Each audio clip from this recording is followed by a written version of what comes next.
एक जंगल के बीच में एक ऊंची टावर थी जहां राजकुमारी एलारा अकेली रहती थी। उसकी माँ एलारा से कहती थी कि तुम्हारी ताकत से सब बर्बाद हो जाएगा। वो टावर से बाहर कभी नहीं निकल पाई थी। हर रोज माँ कहती, तेरी स्माइल में ताकत है जो पेड़ों को जिंदा कर सकती है, लेकिन अगर गलत हाथ में पड़ी तो सब बर्बाद। एलारा सोचती थी, क्या सच में ऐसा है? एक रात एक जादुई चिड़िया खिड़की पे आ गई। उसने कहा, तेरी माँ झूठ बोल रही है, तेरी ताकत दुनिया को बेहतर बनाती है, बर्बाद नहीं। एलारा ने चिड़िया से पूछा, फिर मैं बाहर कैसे जाऊं? चिड़िया ने कहा, माँ के रूम में एक गोल्डन पेंडेंट है जो टावर का दरवाजा खोल सकता है, तू उसको ले आ। एलारा ने डर के साथ हाँ कर दी और रात को चुपके से माँ के रूम में घुसने का प्लान बनाया। रात को एलारा माँ के रूम में गई। पेंडेंट मिल गया। जैसे ही उसने हाथ लगाया, पेंडेंट ग्लो करने लगा। चिड़िया के विंग्स पे बैठकर एलारा टावर से भाग गई। बाहर का जंगल देखकर उसकी सांस रुक गई। चिड़िया ने बोला, अब असली एडवेंचर शुरू होता है। जंगल में उतरकर एलारा ने पहली बार घास को छुआ, पेड़ों को हाथ लगाया। हर तरफ जानवर थे जो उसको घूर रहे थे। एलारा ने स्माइल की। वही एक लड़का मिला, थॉर्न।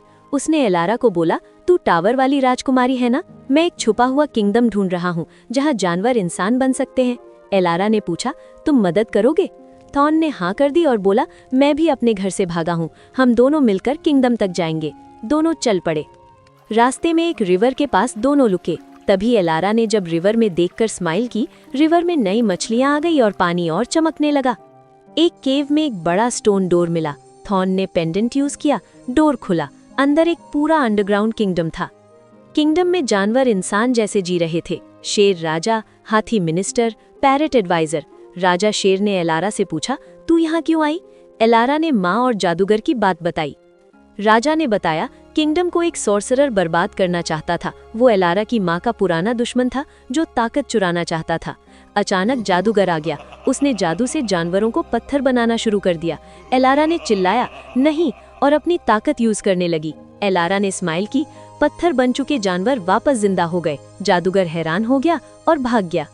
जानवरों ने एलारा को अपनी रानी मान लिया। थॉर्न ने बोला, अब हमें जादूगर को हराना होगा। एलारा ने जानवरों से अपनी ताकत कंट्रोल करना सीखा। स्माइल से फ्लावर्स, हाथ से लाइट। हर रोज प्रैक्टिस करती रही। दोनों जादूगर के किले तक पहुंचे। एक काला टावर जो क्लाउड्स में टिका था। अंदर से जादू की आवाजें आ रही थी। थॉर्न ने चुपकर दरवाजा खोला। अंदर जादू की आवाजें गूंज रही थी। दोनों अंदर घुस गए।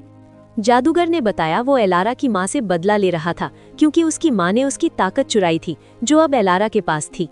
लड़ाई शुरू। थॉर्न स्वॉर्ड से जादू काट रहा था। एलारा स्माइल से नए जानवर बना रही थी। जादूगर पीछे हटने लगा। एलारा ने स्माइल की। पूरा किला लाइट से भर गया। जादूगर हार गया और जमीन पे गिर पड़ा। जादूगर ने माफी मांगी। एलारा ने बोला, अगर तुम अब से अच्छे इंसान बन जाओगे। जादूगर ने हाँ कर दी। किंगडम फिर से खिल उठा। जानवर खुश थे और एलारा को शुक्रिया बोल रहे थे। माँ वापस आके माफी मांगी और बताया, मैं तुम्हें इसलिए बाहर नहीं जाने देती थी कि तुम्हें वो ना पकड़ ले। एलारा ने माँ को माफ कर दिया। एलारा किंगडम में रहने लगी। अब वो जानवरों की रानी थी और सब उससे प्यार करते थे।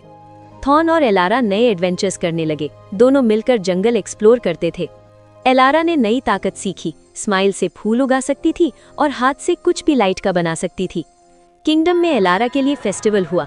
सब जानवर नाच रहे थे और खुशी मना रहे थे। एलारा ने नए जानवर दोस्त बनाए जो उसके साथ हमेशा रहते थे। सॉर्सरर अब किंगडम का हेल्पर बन गया और अपने जादू से जो उसे दोबारा मिल गया था, सबकी मदद करता था। टावर को तोड़ दिया गया। अब कोई बंद नहीं था और एलारा आजाद थी।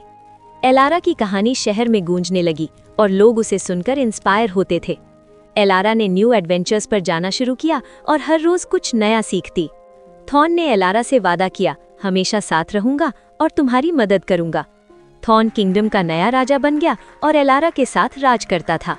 एलारा और थॉर्न नई दुनिया ढूंढने निकले और हर जगह नई चीजें देखते। एलारा ने नई ताकत से एक पुराना जंगल जिंदा कर दिया और सब खुश हो गए। एलारा और थॉर्न की दोस्ती हमेशा रही और दोनों एक दूसरे के साथ खुश थे। एक दिन एलारा और थॉर्न सनसेट देख रहे थे। एलारा ने बोला, अब दुनिया हमारी है, और दोनों हंस पड़े।